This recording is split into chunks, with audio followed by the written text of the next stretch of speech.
Thanks for sitting down with me today, Suzi. How's the tour going so far? The tour's been going beyond belief. It's been packed houses, it's been screaming crowds, very humbling, very exciting, and mainly very satisfying as an artist. On your website, and the first thing that popped out was a quote of yours. I will retire when I go on stage, shake my ass, and there is silence. Although this is your final Australian tour, I take it you won't be retiring anytime soon then? No. They haven't gone silent yet. It's my final Australian because it's my 30th tour here. So I'm still working everywhere else. I'm not ready quite to retire yet, no. There's some life in the old girl yet. What obstacles did you encounter earlier in your career in a heavily male-dominated industry? Well, again, I took myself serious, so I don't do gender. You know, if you are giving out that you're confident and sure of yourself, then that's what you get back.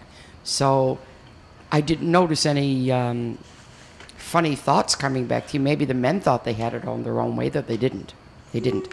Not in the slightest.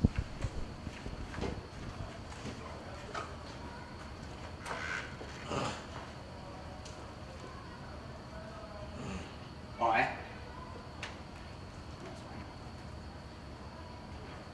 Me.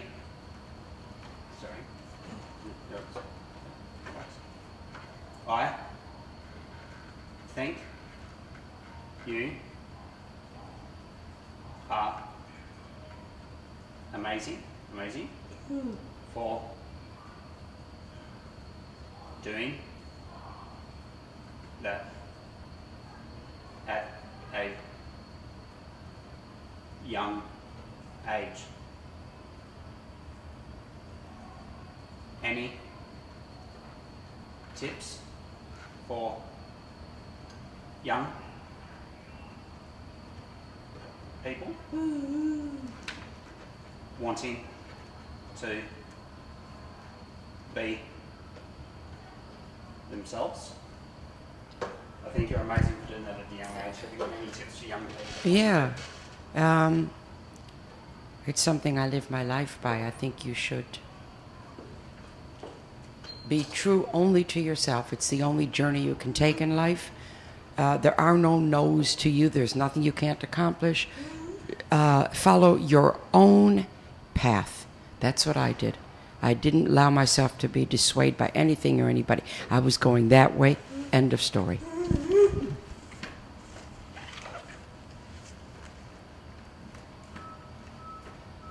In the showbiz industry, and you once said you thought you may have become a comedian. So can you tell me your favorite joke? Yeah, I can.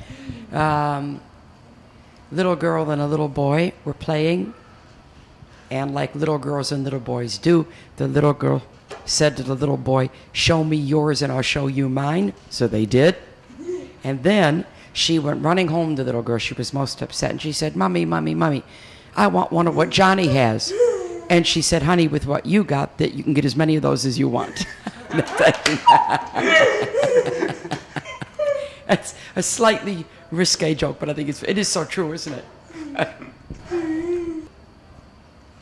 Started out as you watching the Ed Sullivan Show and saw a performer named Elvis. He inspired you. Who else along the way has been instrumental in paving your career? Well, Elvis was first. I was 6 years old, and I had an epiphany, and I decided I was going to be like him. Then at 14, then I learned music. Then at 14, we saw the Beatles, and then we formed our first all-girl band, and that was that. Everything just ran from that moment on. Opportunity once to possibly meet Elvis. Can you tell me about that? Yes, he called me in 1974 when I was in Memphis, and he told me that he had heard my version of All Shook Up, and would I like to come to Graceland, and I said no, because I wasn't ready to meet him. I didn't know he was going to die, but I have written a song called Singing with Angels about him, and if I'd met him, I wouldn't have written that song. Everything has a reason, a rhyme and a reason.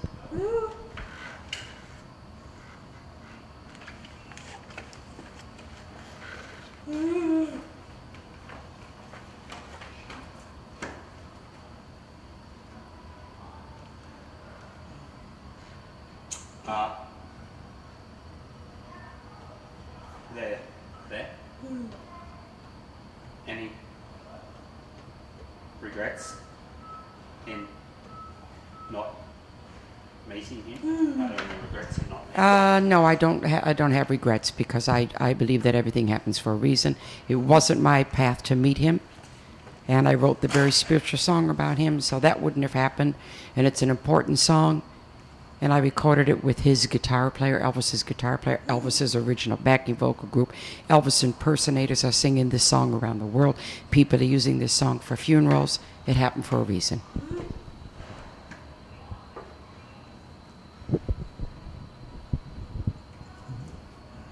The band was called the Pleasure Seekers, which at the time I take it may have been considered a little risque. Tell me how that name came about.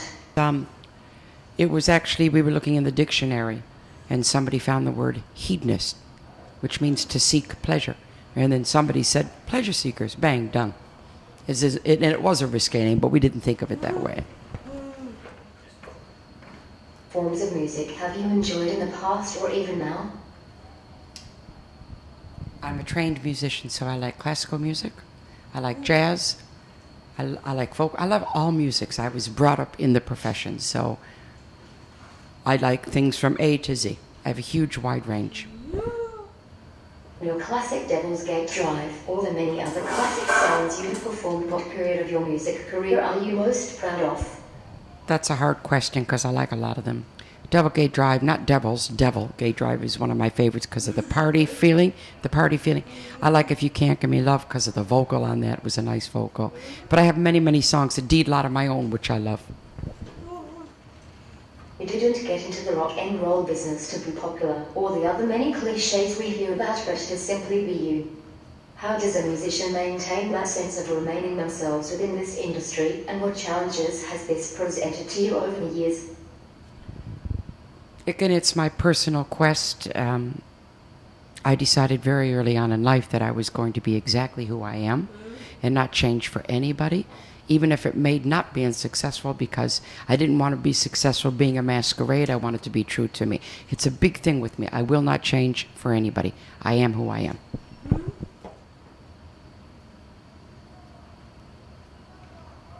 To oneself is possibly the most important thing we can all do, is maintaining one's image.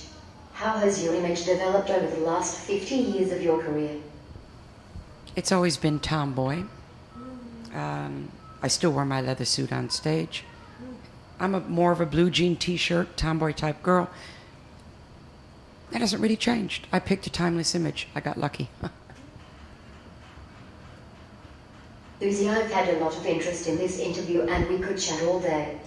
I want to thank you for being a pioneer in the music industry and look up to you for your longevity in the music industry. I wish you all the best for this final tour and your future. Thanks for your time today. And thank you very much. I enjoyed it. Thank you.